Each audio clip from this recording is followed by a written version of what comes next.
Hey, this is Steve in Dallas, Texas. It's Saturday morning, my friend, and you are listening to Light Talk. Good morning. This is Zach in Washington, D.C. Today we are discussing Isadora, school productions, hey, that's not my lighting console, and embarrassing moments, all on Light Talk. And this is David coming to you from the beautiful Belmont Shore neighborhood of Long Beach, California. And if you don't already know, you are listening to Light Talk, and we are the Lumen Brothers, Zach, Steve, and David. The triplets. We're brothers separated at birth, except Zach is a lot younger. You know, when you think about, when you add in Brackley and Stan and Ann and Ellen, it's almost like we're a polygamous family. We're like the Brady Bunch. Or the Farkel family. I don't know if you guys remember the Farkel family. Zach, you don't remember the Farkel family. No, I'm just going to play along. What do you He's have to explain playing it? along. It's from Rowan and Martin's Laughing. It was my favorite bit.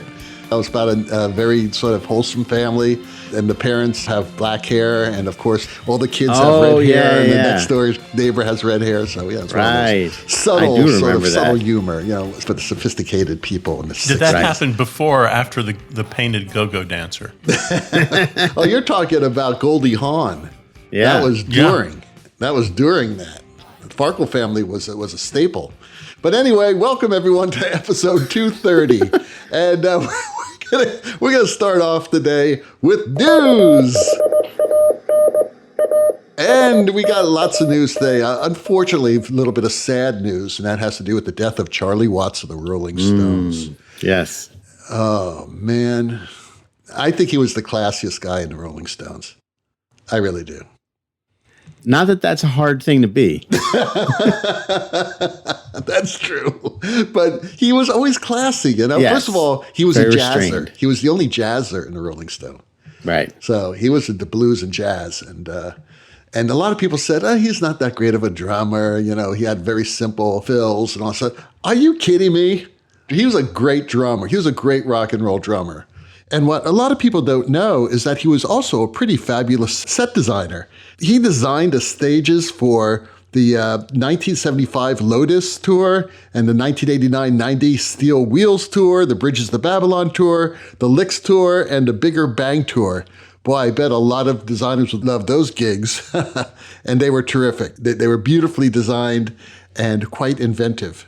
So our condolences to, of course, his entire family and the family of the Rolling Stones and everyone else. It's very sad. They haven't announced a reason for death, but really, he's been ill for a while now.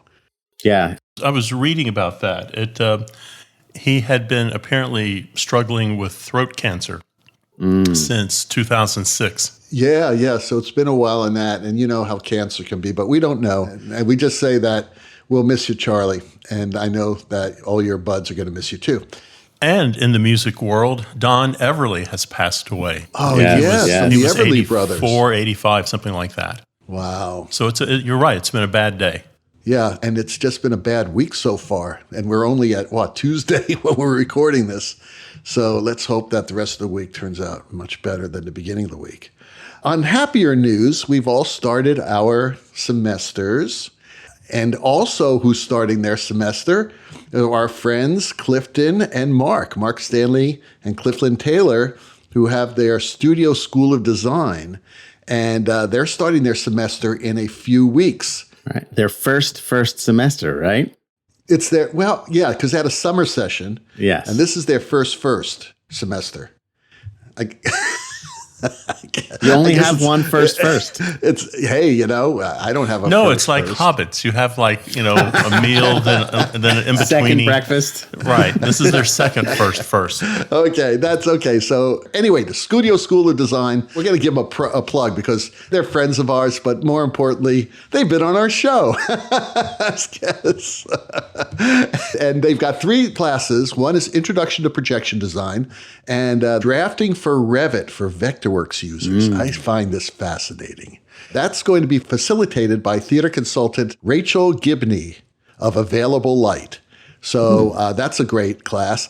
And then the real exciting one is called Light and Story, Fundamentals of Lighting Design. Unfortunately, it's not online. It's actually going to be taught in Midtown Manhattan. And the teacher is going to be our friend, Adam Honore. So I think that's really a great opportunity. Go check out these classes. They're at studioschoolofdesign.com, all one word. Okay.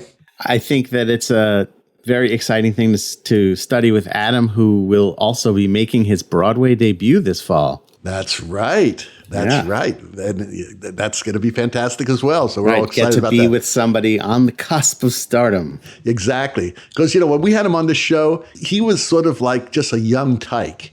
And now he's grown up about, 4 months? And yeah, it's like Light Talk or kingmakers. Right. We should be kingmakers and queenmakers. We've actually made a lot of queens, but that's a whole nother story. And that's usually on Tuesday evenings. I won't get into that.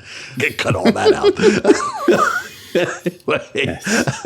Anointing royalty. What would we call it, Steve? Legends of Light. Yeah, so we're going to be called Kings and Queens of Light. All right. There you go. I'm just thinking that soon Adam will have swag that he is sending us. Oh, he's sending us swag? He'll be able to. I mean, and his swag will be good. We might even get tour jackets or something, or Ferraris. Do they still have show jackets? Yeah, show jackets are cool. Yeah, those are really, that's a fond memory. Yeah, that is a fond memory. My favorite was Joseph and Amazing Technicolor Dreamcoat. Yes. That's a collector's item now. So anyway, on with the show. Steve has our first listener question. Yes, it's Nels in Amsterdam. And he writes, what is the weirdest thing you ever controlled on the lighting console? I've given this some thought. And I needed an auxiliary controller. So it wasn't exactly the lighting console, but I'd run out of money. And we had all of these color changers on the show. And the only thing I could figure out to use that I could afford were Lionel train controllers. So I had my little Anvil briefcase full of Lionel train controllers controlling part of my show. So, that's a good one. I don't know. What have you guys controlled? Well, I think for me, the weirdest thing goes back to the musical Catered Affair that I did on Broadway. And it was directed by John Doyle, who at the time was, he was a hot director for having just done the Sweeney Todd and the Company, where the actors also play the instruments. And he wanted it to be very realistic, to the point where Faith Prince, who played the mother in this family, was going to cook throughout the show, and she was going to really cook. So there was a scene where she was going to make breakfast, and there was another scene where she was actually going to fillet a salmon and make a salmon. The salmon didn't make it past the rehearsal room. I'm not sure it ever made it into the oven even. But the eggs actually ended up in the show, and there was a hot plate in the set that was sort of hidden inside an old-fashioned stovetop. And Brian McDevitt, who was the lighting designer for that show, and I did the projections for it. We had to figure out, sort of back time it, to have the lighting console activate the hot plate in a cue where it would be hot enough but not too hot at the time where she was supposed to make the eggs, so that it would actually cook the eggs, and then Tom Wopat, who played the father, would be able to eat them. Now, of course, there was a preview performance where I remember distinctly that the cue didn't happen, or it happened late, and his eggs were very soupy, but everything was choreographed to the beat. So she hands him this bowl of goopiness, and he said, "Hey, these eggs are soupy." It became a gag in the show. But yeah, that was definitely the strangest thing that I've ever encountered in a show, where we had to make eggs through a dimmer. Wow. Sounds like a David Belasco production. Maybe. When everything was real on stage. Well, Angie in Detroit writes, can you talk a little about Isadora and QLab? I am trying to add affordable projection control to our community theater. Yes, this is probably one of the most commonly asked questions in the projection world, is about affordable projection equipment. We'll go and we'll do these master classes, or we'll give lectures about all the crazy 3D mapping you can do and all this stuff you can do with virtual reality. And then somebody says, but what if we only have $300? Then what do we do? So the thing with Isadora and QLab, there's pluses and minuses for both, but the thing at their core for both of these softwares that makes them good for community theater and smaller theaters and even student productions is that you can rent the license by the day. So you don't actually even have to own the software itself. You can just pay for when your show is. So like if you're just doing a weekend of performances, you only end up needing to pay for those 3 days to use it. And you need the license for playback, but not for programming. So in a lot of theaters, even in the community theater level, a lot of them already have QLab because they use it for sound. And it's a different license for video than it is for sound. But a lot of the interface is the same and the way you program it is the same, to the point where you could actually program it on 2 computers and then merge it into one show file. So if you already own a license, you don't need to get another license. You just need to program it on another machine and then merge the 2 timelines. The thing that's the minus for QLab in some cases, not mine personally, is that it only runs on a Mac. So you do have to have some kind of Mac to make it work. Isadora can work on both a Mac and Windows, so you have more options in terms of what kind of computer you can use for that.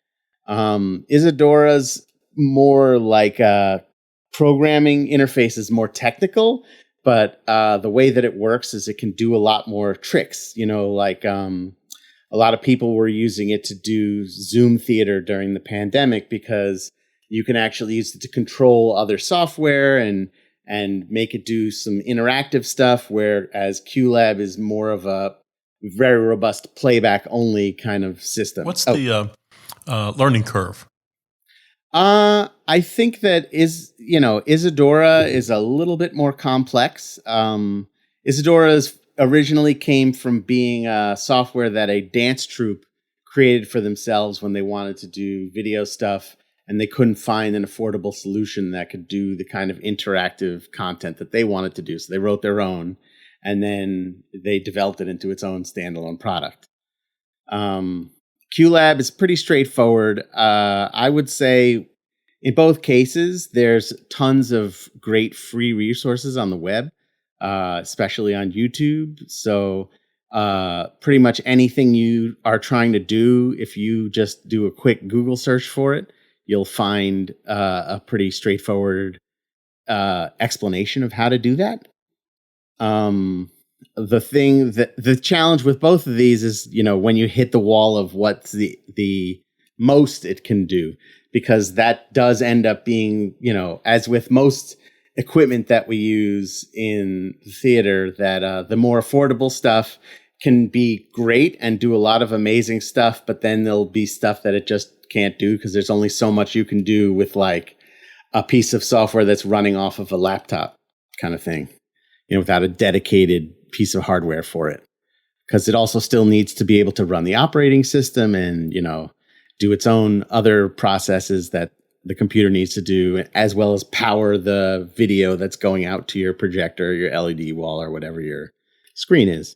I would also recommend, if, depending on what the complexity of your show is, to look into things like PowerPoint or Apple Keynote, because I think that you'll find, especially in the school level, the high school level and undergrad level productions, that sometimes those kinds of software, which in many cases you can get for free, can do almost everything that you need for projections on that level.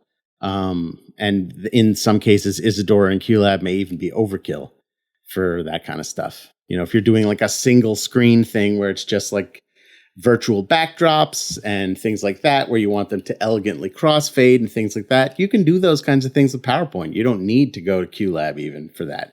But the nice thing about QLab is that it allows you to map screens really easily. Yeah, definitely. I mean, QLab is surprisingly robust, and if you have like a Mac Tower, or I guess the trash can, or whatever's going to be coming out in the next few months, probably, you can do quite a bit of stuff with multiple screens and a lot of tricks and things like that with it, which is very cool.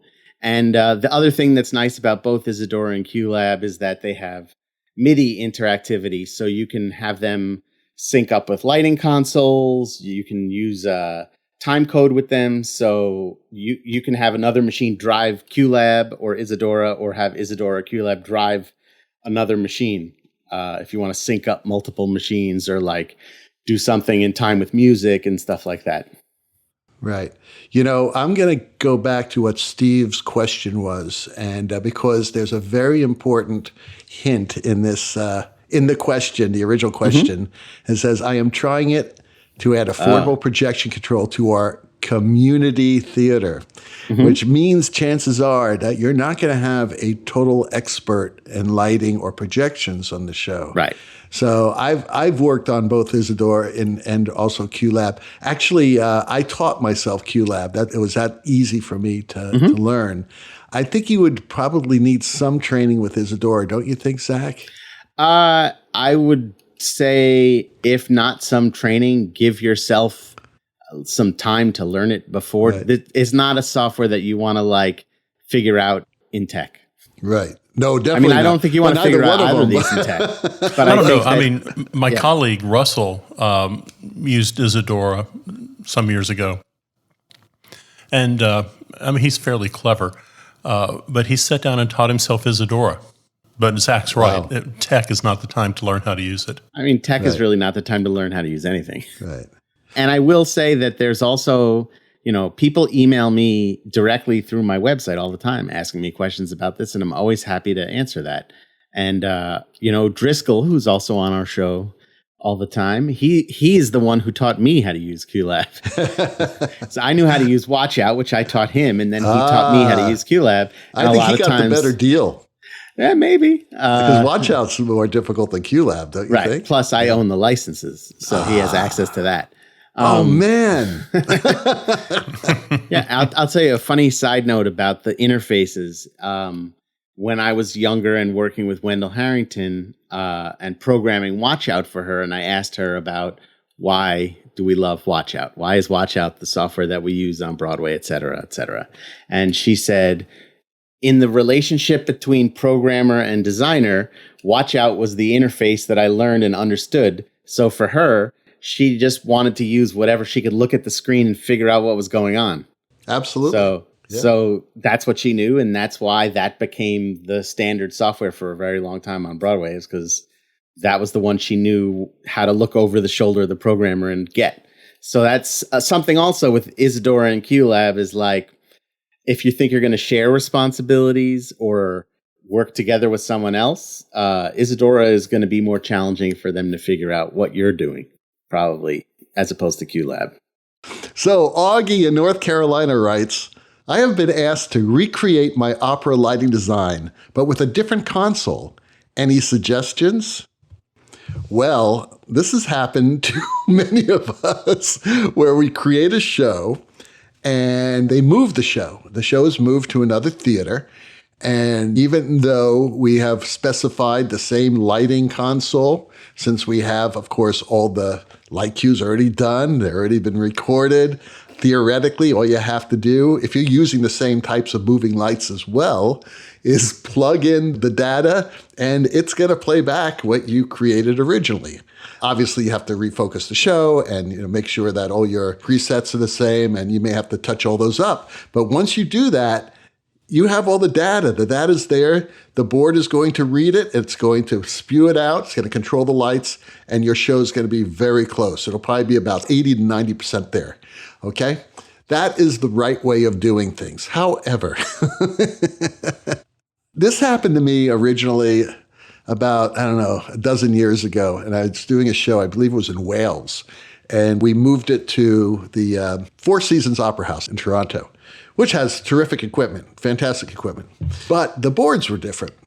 And they said, come on, you got to be able to use this board. It was a good board. I forgot what it was. It was some sort of strand thing, but it was a really good board. And it was coming from a European board. And I said, can we use this? And I said, well, I don't think so, but let me find out. And I called some friends. They said, yeah, there's a company, and I will not name the company, who specializes in data transfers. They will take the data from this board you used in Wales, and they will transfer it so that the data will be read, including all the moving light presets, everything will be read and into this new board. It'll be no problem. So I said, great, we'll do that. I can deal with everything else, okay? I can adjust some lights because I knew what the presets were, and I could, manually recreate the presets. And that's really all I needed to do, because then, the board just goes to that preset and then the lights are focused. You're there, okay? But I figured that all the level data would be the same, all the control parameters for the lights would be the same, because for the most part, they use the same lights, okay? Well, we loaded the board up and it was a disaster. I mean, it was like, oh my God, there's nothing even close. The levels weren't close, even for the conventional fixtures. The original level was 89% and the new level came in at 42% or something like that. So what the hell? I know there's nothing to do with dimmer curves. So I was like saying, how could you get this wrong? So to make a long story short, I threw the whole thing out and I started over, right? I just relit the show. And I have found that over the years, when something like this happens, I just make sure I have enough time to relight the show because otherwise it's not going to happen. So I said, well, maybe something's come out since. So I called my friend, Nick Davidson, who is one of the top associates on Broadway. And I asked him, I said, is there anything out there right now, any software program or even a service that's dependable that does this? And he goes, I don't think so. We don't do it. He goes, we basically just insist that the same lighting console's used, which unfortunately at the time I did not have the power to do that. So that's the answer I got. So this is what I suggest. There is actually a very good program made by City Theatrical called Moving Light Assistant. And this program actually will record all your lighting presets and document them in a separate paperwork and pictorial program. So you set up a camera, you go to this moving light preset, right? And then it will take a photograph of every light where it's focused so that you can recreate it quickly. And that is the key. So you're able to recreate all your moving light presets. Yes, you're doing it manually, but at least you have a really good basis to work from. It tells you what color it's used. It tells you what the percentages of the colors are, what gobo, if it's spinning at what RPM, things like that. So you're able to actually program that in. And even you could program that in as a previs thing before you hit the theater. And that's another thing that Nick suggested. I totally agree with him, is get some previs time. Find out a way that you get some previs time so that you can actually get that show in before you're actually in theater time when it's really expensive. So you guys, have you heard of anything, any quick ways of doing this or any better ways? No, but one of my friends was talking about the move on, I think it was Beauty and the Beast. They had VL2s on it. And those things just kept working and working and working, and no one wanted to, upgrade. And finally, I think they went from the VL2 to the VL6. And he said it was a nightmare. It was like, you take a few lights down, make sure they were working for that afternoon's performance, and you didn't pull a lot down because they were so radically different. And it took a while. It took about a week to do the changeover, and every performance was scary, thinking, what did I miss? Even the best of us will go into the second iteration of a production and probably forget what something looks like. It's hard to keep all that in your brain, especially when it's something like an opera that you might be pulling out of the box, 6 years later. Driscoll and I actually did production of the Golden Cockerel a few years ago in Dallas that he had done previously in Santa Fe.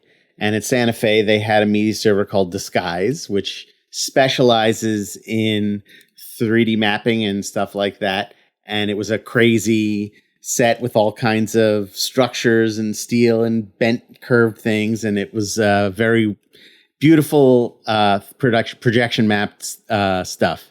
And when we came to Dallas, this is something I think that personally I've encountered much more in opera than in other mediums, because opera companies tend to own a lot of their own equipment in the projection world, especially, as opposed to when you go to a theater and they're renting stuff for that production. And so when we took it to Dallas, Dallas already owned Watch Out And so they wanted to use the equipment they had. And what we did is we set aside studio time before the production, and we had a disguise setup and a watch out setup. I mean, this worked out for us because I already owned the watch out setup, as I mentioned earlier. But we literally sat there and like took the assets, reprogrammed it in watch out while playing it back in disguise, because there's no software that just like exports it from one to the other. But that way, at least when we got into the theater, we had a sort of scratch version that, like, as you were saying with the lighting, it had all the cues in it already. And then it was just sort of a matter of fitting up the content and making sure that, you know, the corners were where the corners needed to be and the curves were where the curves needed to be and stuff like that. But we already had something ready to go in that case. Now, I will say there are times where you go to put up your show at a new theater, a new opera house, whatever, and they say we're only going to use this console because that's what we have. And then it ends. And what they don't think about is that sometimes you end up spending more money than would have cost to just rent a Grand MA. Absolutely. To port your show over, you know, in terms of labor, you know, but it's sort of like you go to these places and they assume because they own it, that's going to be the cheapest thing to do. So that's another discussion that can be had too. And you know, that, you know, like, I think that one of the things that we encounter all the time is this idea that, like, when we tell these production companies or these producers or whatever, you know, trust us, this is going to cost you more. There's always this sort of like, they're just trying to make some money. They don't always believe us, and then it ends up biting them in the ass later. Yes, you are listening to Light Talk, and today's episode is sponsored by a public service announcement from No More 10 out of 12s. William Shakespeare knew a thing or two about the human condition. Born in 1564, he spent most of his life creating works of literature that would last the ages. He also set aside a little time to keep his eye on the plague. Remember the plague, the thing that shut down theaters and left gig workers out of a job, made travel risky and killed hundreds of thousands? At the peak of the plague, the globe was closed for 78 months between 1603 and 1613. For the math challenged, that was about 6.5 years. During this period of closed theaters, it is thought that Shakespeare returned to Stratford to spend time with his family and to self-isolate, or in today's language, shelter in place. Let's take a brief look at what William Shakespeare had to say about staying safe and surviving the plague. On wearing a mask. He shall not breathe infection in this air. Henry IV, Part 2. On social distancing. Tut, sir, I could have told you more. In these times you stand on distance. The Merry Wives of Windsor, Act 2. Pursue him to his house and pluck him thence, lest his infection, being of a catchy nature, spread further. Coriolanus, Act 3. On vaccination. The miserable have no other medicine, but only hope. Measure for measure. Act 3. By medicine, life may be prolonged. Cymberline, Act 5. And, of course, hand washing. It is her accustomed action with her to seem thus washing her hands. I have known her continue this a quarter of an hour. Macbeth, Act 5. I shall beat thee, but I should infect my hands. Timon of Athens, Act 4. And perhaps the most timely, what fools they be that ingest horse dewormer. Richard III. This has been a public service announcement from No More 10 out of 12. Oh, that's pretty damn funny. Very nice. And now, back to Light Talk. Well, the sound of those rabid ducks tells us that once again it's time for Let's Talk About. And today's Let's Talk About is all about what purpose do productions serve in educating our students? How are the shows integrated into the curriculum as valuable laboratory exercises? Should they prepare our students for the profession, or should they allow the students to freely create their art? Now, it all really comes down to is what the philosophy is of how productions are integrated into the curriculum and are preparing our students for the profession or to become theater artists or both. What do you guys think? There's so many levels to this because I think that we also we can talk about if we're on the high school level, the undergrad level, the grad level, and the things that we want to sort of impart upon the students and the things that we want them to, there's the leading them to water kind of thing and the things we want them to discover on their own that we can kind of nudge and facilitate. I think that what we have learned for ourselves, like even when we go back to that joke about the 10 out of 12, is that there's sort of like working yourself to the bone is not necessarily productive. And so part of the culture that I think we want to change as educators is not imparting that onto students, that like, you need to learn about yourself in that there's a point where you have diminishing returns, and that's when it's okay to stop, kind of thing. And we've seen a lot of that actually over this summer, I think, in some of the theater festivals around the country, the summer stock stuff, where people felt like they were being overworked, or, theater companies that are trying to do away with unpaid internships and things like that. Because I think that for a long time there was that sort of culture of like, when we're in tech, we're not gonna sleep for a week, kind of thing, and that's not really productive or realistic. I think speaking as someone in their late 40s, I'm sure when I was in my 20s, I probably could do that a lot better than I can now. But that doesn't mean that's right. I think the other part of that is sort of like learning about how to deal with budgets and things like that. I had a very unique experience in that I got to watch growing up my father as a theater educator, and then see my sister who went to NYU undergrad for theater, and then my own experience now as a professional theater artist, and seeing the differences in those processes, and how one of the things, especially for younger people, is, sort of this idea of, when you're in school, it's still part of this is also about getting a grade. We're trying to give you some education for the ridiculous thousands of dollars that your parents are paying for you to be there. And so how do we judge your performance in a way that we can say you have learned the important things about this process, and that now you are empowered to go off into the world and do it on your own, kind of thing. What do you guys think about that in terms of the idea of how much do you need from a student in order to feel like you can evaluate their performance? Not performance in the show, but like their performance in terms of demonstrating what they've learned. Well, there's a lot there. Let's backtrack a second to what students are trying to accomplish. And I think grades are a real problem. I have lobbied for a long time, but I can't quite make it work because our program involves other departments within the School of the Arts, TV, film, art, photography, things like that. I want to do away with grades on the graduate level, particularly in MFA, which is a terminal degree. I want to do just pass-fail. And until I can get my colleagues to buy into that, I can't go there, because clearly if a student makes a C in an art class, then that's a fail and they're in real academic trouble. But I think this kind of thing about grades gets in the way because students,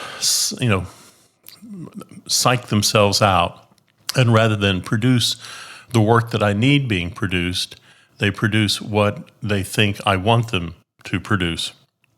By the time it gets to be a third-year student, they're a little bit better at it.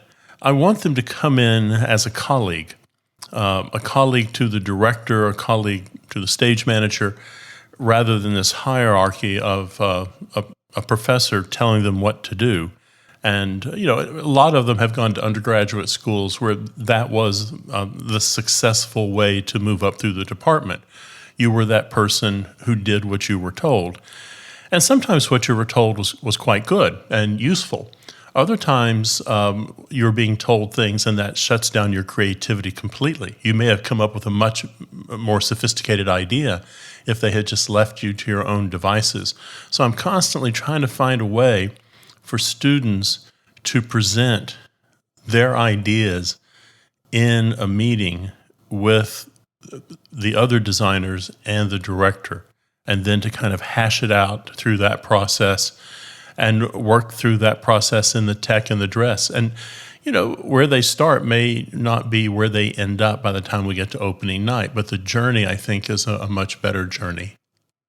Yeah, I think that's the key there. And I appreciate your desire to go with the pass-fail, I don't know if we talked about this when we had Dave Gallo on, but one of the things that my father instituted at the school where he taught, where David was his student, was this idea of a pass-fail stagecraft class, where really your grade was based on you present your idea, this is what I need to do, and then when you finish your project, is it a fully thought, is it a complete idea? Did you execute your plan? So the idea was not even at that level, were you a gifted artist or a genius, or did you come up with something groundbreaking that was going to change the world? It was just, did you have an idea and did you complete your idea? And in a lot of ways, I think that is the key to a lot of this stuff. I mean, I've worked with professionals who will show up at the first design meeting with their idea and then never finish it. So part of that, I know that's a big part of the curriculum at Cal Arts is because they're doing a lot of way out experimental theater where it's almost impossible to evaluate based on the performance or the writing. But it's did you decide you were going to do a show? And then did you do the show? Did it have a beginning? Did it have an ending? Okay, great. You win. Yep. One of the things that I noticed in my sister's education was that they didn't really deal with budgets. And she was a director, that she was studying to be a director. And then at NYU, your final project in the undergrad program is they rent a theater for you somewhere in New York City and you put on a show. And my sister didn't really have any background in how to create a budget or how to deal with a budget. I think they said you have $4,000 to do your show. And my sister was like, Dad, can you do the scenery for this? And what scenery do you already have that we can use? Right. There you go. And in reality, that is a big part of guerrilla theater, especially in places like New York. So in some ways, my sister was very advanced. But in other ways, they didn't learn about that kind of stuff. They didn't, she knew things cost money, but she had no idea how to think about things in terms of that.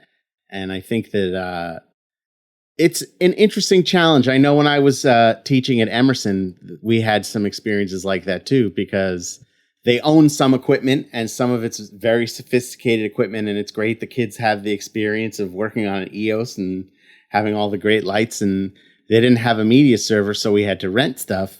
And there was sort of just I don't know what that means. I don't know. How do I call a place to rent something? What is that all about? So it's an interesting challenge. And for me, in some ways, it was I was also kind of thinking about should I be evaluating these kids based on whether or not they're able to figure out how to do something like get equipment on their own. So it's an interesting time to have things be student led, but I think that, we're like a pinball machine, we want to make sure that we keep the ball in play for them while they throw it all over absolutely. the place. Yeah, because things could go downhill real fast. Yeah. I must say that, Steve, I like your idea of pass fail. And my comment is, if a student gets a C in art history, maybe they should fail. Or maybe they should be put on academic probation. Well, that's the challenge, isn't it? I mean, students are trying to go to the best program they can. They're trying to get through that 3-year program without incurring a ton of debt. And so, and because I'm a scenographic program, you can get in over your head pretty fast in an area that's not your specialty. It's difficult because if they fail a class, yes, maybe they should fail and they're gone. But also, if they fail a class and it's academic probation, they can repeat that class, but they have to repeat it on their own nickel. So all of a sudden, they're paying $5,000-$6,000 for a class. There's all kinds of financial ramifications that come into this. But I think the pass, and when I'm teaching lighting class, and I have a set designer in there and a costume designer. And it's the same thing. If we're teaching a costume class, there's a lighting designer sitting in there. We look at that student slightly different. I look at that costume design student in the lighting class, and I grade them slightly differently. I don't give them just a wink and a nod. But the journey that they make in that first semester in lighting, and perhaps they've never had it before, maybe that's kind of really brilliant work, but it's not up to standard of what the lighting designers are doing. Yeah, if a student is moving from 0 to 50 in 5 seconds, and the next student is moving from 40 to 50 in 5 seconds, right? Obviously, that's the first student is actually kind of deserves a better grade, right? So, we all have to look at our students individually, even amongst lighting students and, all lighting students or set design students. It's how far they travel. Bill Eckhart used to have a great saying about all that, about it is all about the journey and everyone's on a different curve. And you just have to figure it out and everyone's got to strive for a line of excellence that is not finite. It differs for every single person. Well, as faculty, it keeps us much more honest, I think, if we go to pass-fail. Because if you fail, you fail. It's a huge thing. I went there, and I know the program has not changed that much because it was a scenographic program then. It is now. I was the lighting student in that costume design class, and as Ming Choli used to say, for a lighting designer, not bad. So I always got A's in those classes because Gene Eckhart understood that I was a lighting student, but I was bringing in good ideas, and I would follow through on them. But the question is how do we do that in production? And really, what should the laboratory experience be? And I think it's really interesting, when you're looking at the extremes. First of all, you're talking about either, a student-run sort of laboratory in the sense of, what shows are we doing? We just passed a policy a couple of days ago where our students, for the very first time, will have equal say on the productions. That the season selection committee are going to be made up of the same number of faculty, staff, and the same number of students. And everyone has the same weighted vote. And let me tell you something, some of my faculty didn't like it. I thought it was good. I was one who brought it up. and I supported it, and we passed it. It's nice because at a university, we're not a LORT theater. So Right. At a university, we can try an experiment for Right. 4 or 6 or 8 years and to work through the problem slowly, and we're not worried about a box office. And, maybe your students will choose goofy plays, but they also might choose plays that the faculty would never consider, that aren't goofy. And I'm sure that if a goofy play is brought to the committee, somebody will say, well, have you, considered that we really can't afford to do noises off, right? We don't have the ability. Oh, no. Okay, well, let's figure out something else. It's in a way, that's a learning experience as well for the students who are on this committee. But again, how much of a laboratory experience is it? Well, look, it sounds like even with what you're talking about, the beautiful thing is that the underlying subtext of what you're imparting onto the students is they're learning about working within a team and dealing with politics and convincing people of their arguments and things like that. All of those things. And it's almost like a Mr. Miyagi kind of thing there, where they may not realize they're learning the karate moves because they're just painting a fence, but they're learning these really important skills that will be just as useful as any method you might have for lighting or directing or acting when you go out into the real world. Learning how to convince someone of your argument, why you should do a play that they may not think you should do, and things like that is probably even more important than if you're the greatest lighting designer of all time. Absolutely. And probably, there's going to be a huge responsibility on the students' part too. And not all students will survive, nor should they. It means that you have to do your research. You have to read the play. You have to be prepared. You've got to come with ideas. You've got to follow up. And, that's going to separate the people who are going to have a shot at a career in the industry and those people who are doing it because they just don't know what they want to do yet. And that's not a bad thing. No. Good points, gentlemen. We can go on for an hour talking about this, but we have to end the show. So Steve has our last question of the day. Emma in Berlin writes, what was your most embarrassing moment in the theater? Oh, no. This could be a whole other show. I'm going to need therapy after this question. I don't think it was me, but I do like to think it was me looking back on it fondly. I went to see a preview of Aida in New York, and I was in about the 6th row center. And there was just this disaster of a song and a dance on stage. It was just, it was horrible. I know I turned to my wife, and I don't think it was that loud, but I said, what in the world was Elton John thinking? And 3 rows in front of me, there he was. And he stood up. And when he stood up, whole entourage of Elton John assistants stood up with him. I mean, it was about 7 or 8 people. And they all got up and walked out of the theater together. Oh, and I later talked to the stage manager on that show. She went, yeah, Elton hated that number. And they had told him it was cut for tonight's preview. It was back in there again. So he kind of stormed out of the theater. But I like to think that I drove him out. Right. So it was also his most embarrassing moment, maybe. He didn't look embarrassed. He looked like a man in control. Right.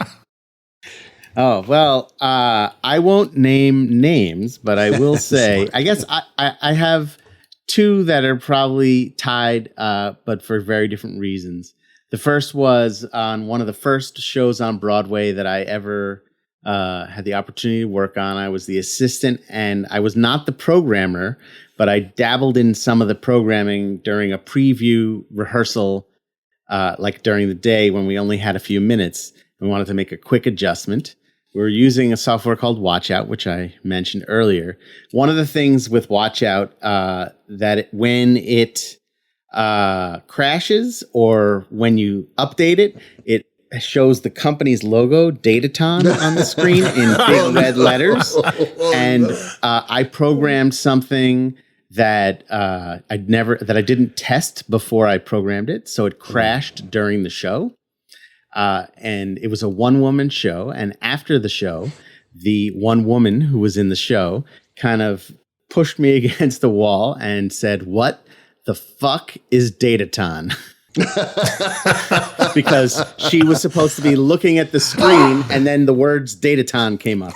The other, which is a totally different kind of experience, much more like the Aida story, was when I was working with Dave Gallo on Dance of the Vampires, which was a musical written by Jim Steinman that was an enormous hit in Germany. They brought it to America. They couldn't bring over the creative team, so they hired an American creative team. Some of us were totally the wrong people to be involved in that show.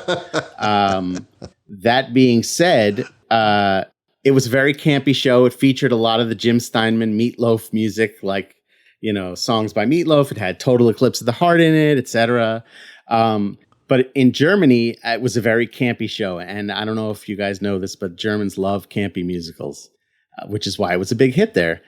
So here we are We're in tech. We think this is going to be the greatest rock and roll musical of all time. It costs zillions of dollars. Probably the most expensive Broadway show at that time. It had loud music. It had humongous sets. It had crazy lighting. And the first preview, we have our first audience. The ushers are dressed in vampire capes. Like, we're selling it like you couldn't believe. And with the first strain of notes from Total Eclipse of the Heart, the audience all starts to giggle. And every one of us on the creative team kind of look at each other like, what have we done? and it's funny because I remember the key to camp is you have to have like a very conspicuously placed wink somewhere at the beginning to let the audience know this is going to be silly, but we're going to play it serious. And we forgot to do that.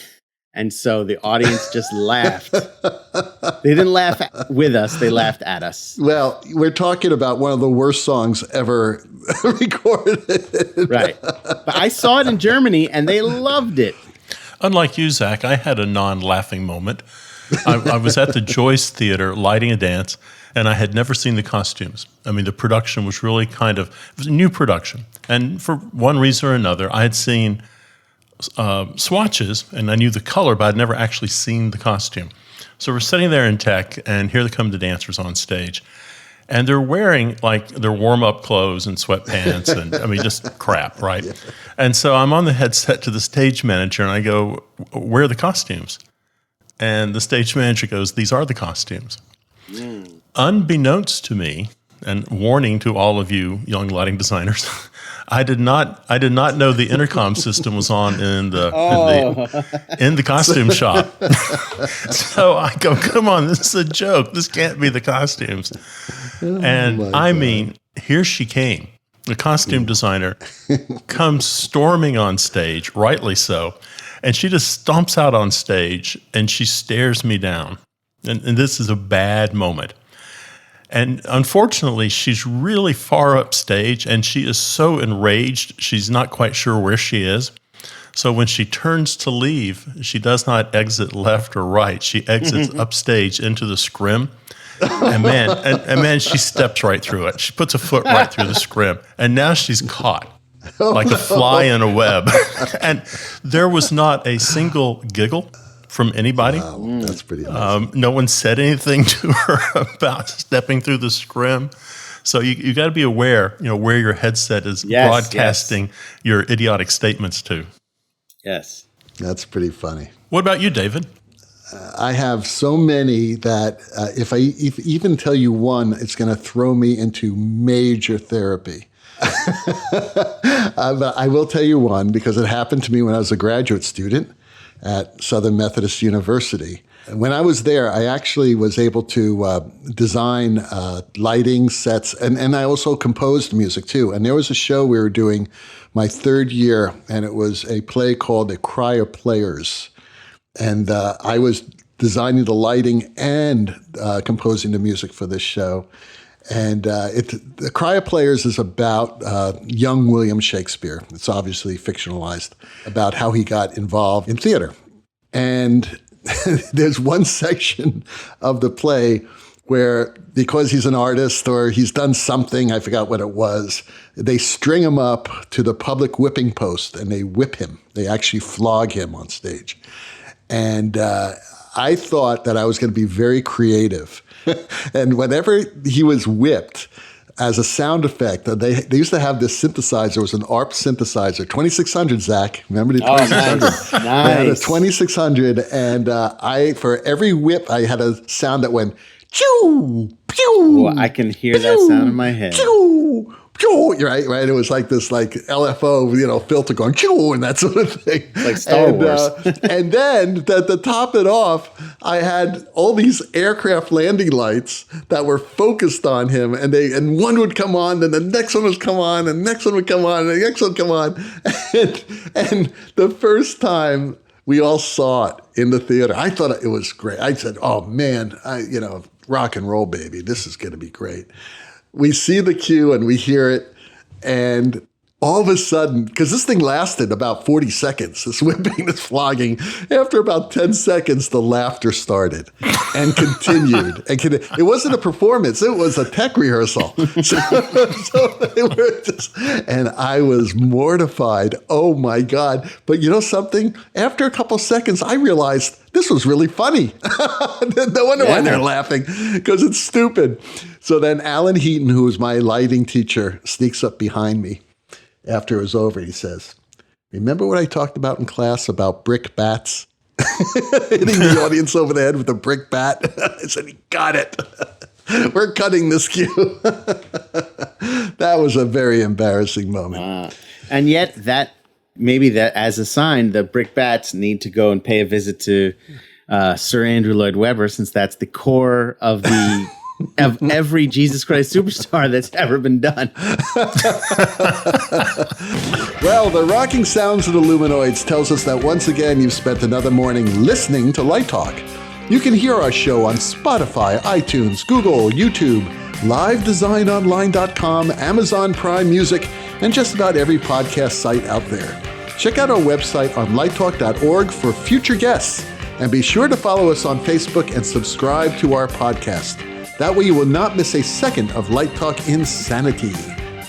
No guarantee is offered regarding the accuracy of any statements or opinions made on this podcast. However, if you do decide to litigate, the law firm of Flecht, Flock, Flare, and Glare and their paralegal Snoot will defend us until our retirement funds are depleted. Light Talk is written and produced by the Lumen Brothers, coming to you from Long Beach, the nation's capital and just north of the Chisholm Trail.